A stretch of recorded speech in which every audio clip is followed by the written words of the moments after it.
디지털 배움터 심화, 정보 공유와 CCL. 스마트폰과 유튜브가 발달하면서 이미지나 노래를 다운로드하거나 누군가에게 보내는 과정은 매우 쉬운 일이 됐습니다.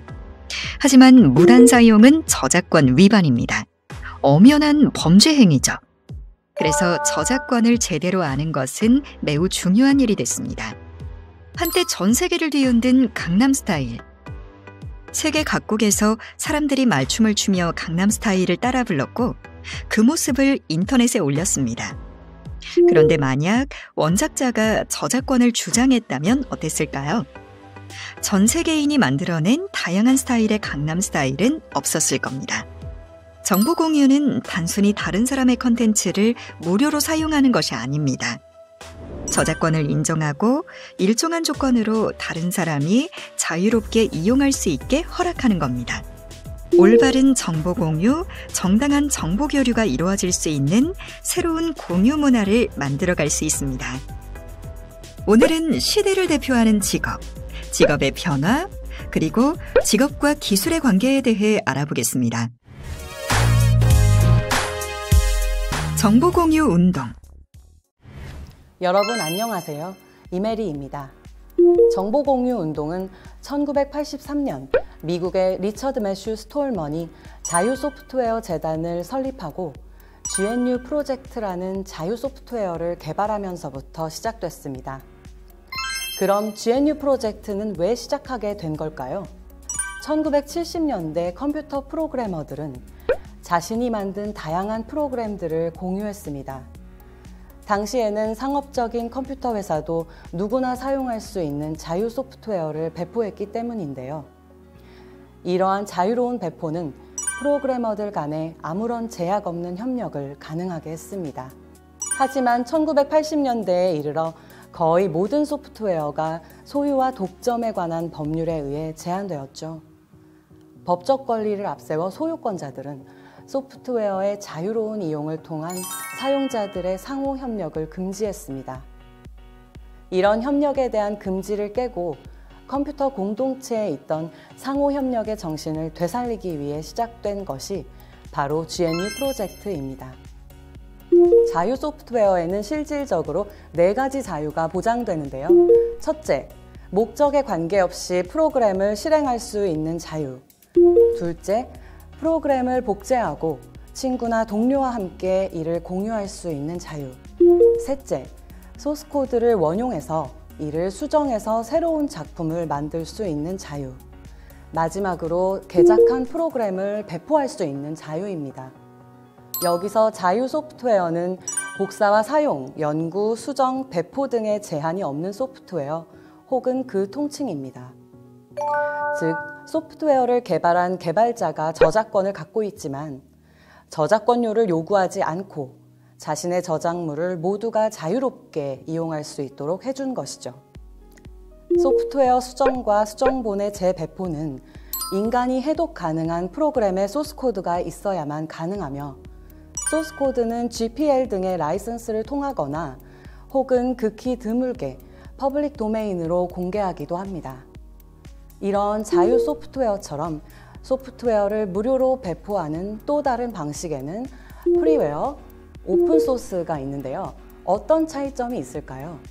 먼저 프리웨어에 대해서 알아보죠.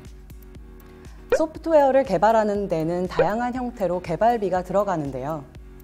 다른 물건을 제작하는 것과 달리 소프트웨어는 사용자가 몇 명이든 개발 비용의 차이가 거의 없습니다. 따라서 소프트웨어를 개발한 개인이나 회사 등에서 여러 가지 이유로 개발 비용을 받지 않고 무료로 배포하는 경우가 있는데요. 이를 프리웨어라고 합니다. 한국의 대표적인 프리웨어로는 봄플레이어, R집, 반디집 등이 있겠죠. 프리웨어는 사용자가 소프트웨어를 무료로 사용할 수 있도록 허용했지만 저작자가 다른 권리까지 포기한 것은 아니기 때문에 저작자의 허락 없이 개작 또는 재배포하거나 영리 목적으로 사용한 경우에는 저작권법 위반이 될 수 있습니다. 반면에 자유 소프트웨어의 프리는 자유로, 공짜로 쓸 자유가 아니라 소스를 공개해서 마음껏 개작할 수 있는 자유를 의미합니다. 물론 대부분의 자유 소프트웨어는 공짜이기는 하지만 유료로 판매할 수도 있죠. 즉, 소프트웨어의 소스를 해석하고 수정할 능력이 있는 개발자들을 위한 것이라고 할 수 있습니다. 오픈소스는 소스코드를 공개한 소프트웨어를 의미하는 것으로 대부분 무료로 사용 가능하지만 프리웨어는 아닙니다. 오픈소스 소프트웨어를 돈 받고 파는 경우도 있기 때문이죠. 즉, 자유 소프트웨어와 비슷하지만 자유 소프트웨어보다 더 큰 개념이라고 할 수 있습니다. 이 세 가지 내용이 혼동스러운 이유는 개발자들이 고려한 공유와 협업이라는 정신을 나타내고 있기 때문인데요. 자신이 만든 소프트웨어를 소유하기보다는 타인과 공유하고 협업을 통해 더 좋은 프로그램을 만들려는 정신을 이해하는 것이 중요합니다. 1999년에 시작한 오픈소스 소프트웨어 개발자들의 웹사이트 소스포지는 많은 오픈소스 프로젝트를 지원하면서 개발자들의 소프트웨어 개발 관리를 진행하고 있습니다. 2020년 11월을 기준으로 50만 2천 개의 오픈소스 프로젝트가 진행 중이죠. 검색창에 원하는 키워드를 넣으면 매우 많은 오픈소스 프로젝트를 발견할 수 있습니다. 2008년 공개한 GitHub 역시 오픈소스의 성지 역할을 해오고 있죠. 또한 소프트웨어 개발자들을 지원하는 자유 소프트웨어 활동을 진행하고 있습니다.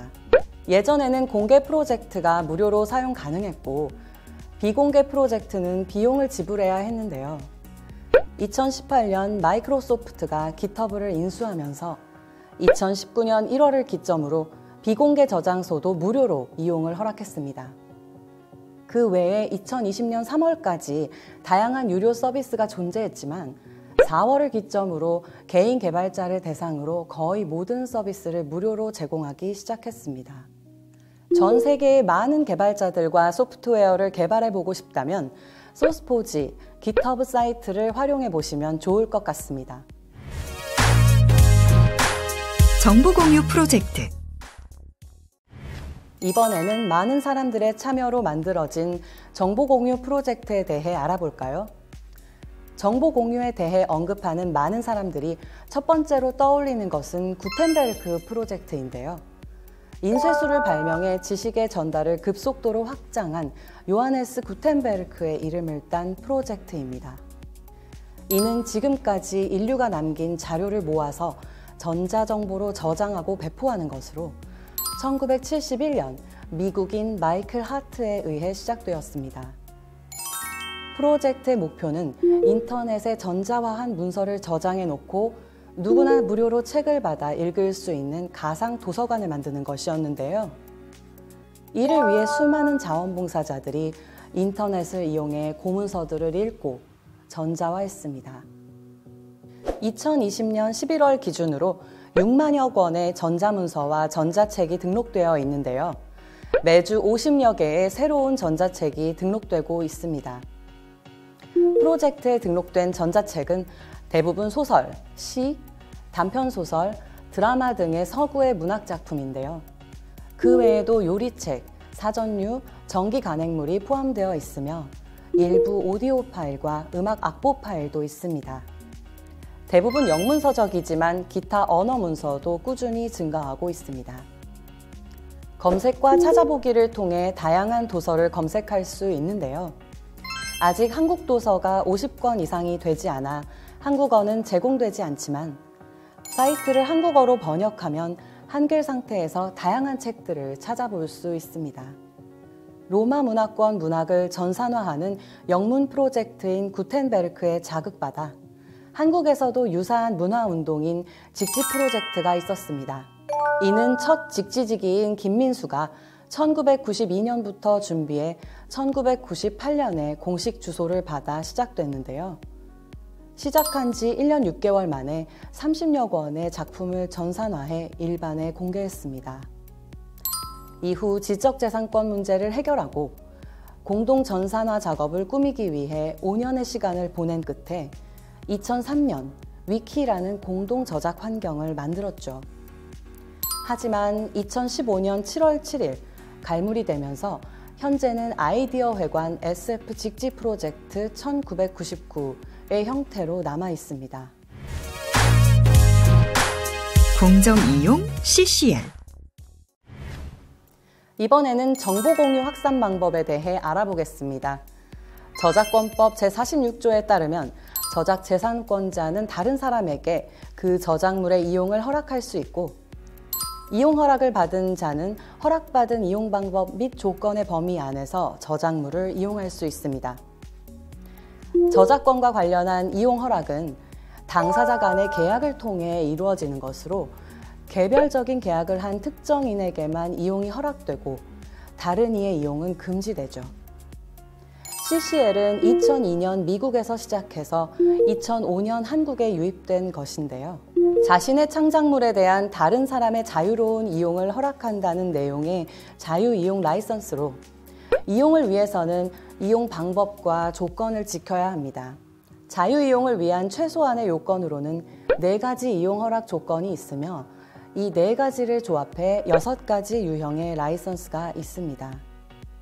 저작권자는 자신의 의사에 맞는 조건을 자발적으로 선택해 저작물에 적용하면 됩니다. 이용자는 적용된 CCL을 확인한 후에 저작물을 이용하기 때문에 당사자 간의 개별적인 접촉이 없어도 라이선스 내용대로 이용 허락의 법률 관계가 성립합니다. 즉, CCL은 기존의 저작권과 완전한 정보 공유 사이에 위치하면서 저작물의 자유로운 이용을 장려함과 동시에 저작권자의 권리를 보호하는 것입니다.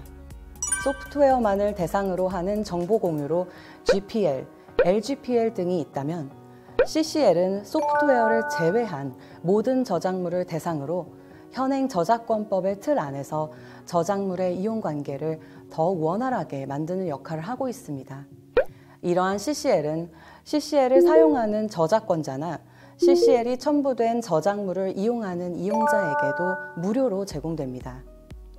자신이 창작한 저작물에 대해 이용을 허락할 때는 저작자 표시, 비영리, 변경 금지, 그리고 동일 조건 변경 허락, 이렇게 4가지 이용 조건을 제시할 수 있는데요. 이 중 저작자 표시를 기본으로 해 총 6종류의 라이선스를 실제로 사용하고 있습니다. 이를 자신의 저작물이나 웹사이트의 표시에 사용하면 됩니다. 다양한 디지털 정보를 무료로 이용하고 싶다면 목적에 맞는 CCL 사이트를 활용할 수 있습니다. 이 중 오픈 액세스는 비용과 저작권의 구애 없는 연구 성과물을 의미합니다.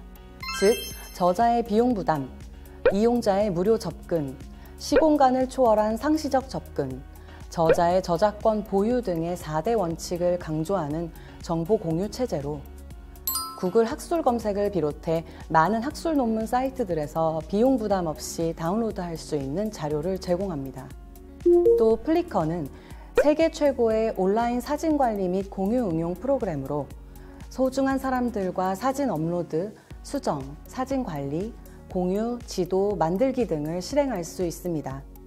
특히 모든 사진들은 CC 라이선스를 갖고 있기 때문에 자유롭게 활용할 수 있습니다. 플리커 사이트에서 원하는 이미지를 검색해 원하는 이미지를 클릭하면 저작자가 허락한 CCL 사용 조건을 볼 수 있는데요. 저작자의 이용 허락 조건을 따라 이미지를 활용하면 됩니다. 그 밖에도 해당 화면에는 이미지에 대한 저작자 정보 및 이미지 촬영 장소가 제공되며 내려받기를 눌러 다운로드할 수 있습니다. 만약 더 많은 이미지를 보고 싶다면 둘러보기 또는 포토 스트림으로 돌아가기를 누르면 됩니다. 한 걸음 더. 자신의 블로그 자료 공유하기. 자신의 블로그에 CCL을 넣어 블로그에 있는 자료를 공유해 보세요. 먼저 네이버에서 내 블로그에 접속한 다음 프로필 이미지 하단의 관리를 클릭합니다. 다음 기본 설정 메뉴 중 사생활 보호에 콘텐츠 공유 설정을 클릭합니다. 그리고 콘텐츠 공유 설정 변경 후 화면 하단의 확인 버튼을 클릭해 보세요. 팝업 창이 뜨면 위젯 설정하러 가기를 눌러주는데요. 만약 팝업 창이 뜨지 않으면 상단의 꾸미기 설정을 클릭한 다음 디자인 설정에 레이아웃 위젯 설정을 눌러주면 됩니다. 위젯 설정 창이 뜨면 오른쪽 하단의 위젯 사용 설정에서 CCL 항목 체크박스를 클릭하고 화면에 CCL 항목이 생기는 것을 확인한 다음 하단 중앙의 적용 버튼을 눌러줍니다. 이제 내블록으로 이동하면 CCL이 적용된 것을 확인할 수 있습니다. 오늘 배운 내용을 활용해 내가 가진 자료를 공유해보면 어떨까요? 이것으로 정보 공유와 CCL 학습을 모두 마치겠습니다. 감사합니다.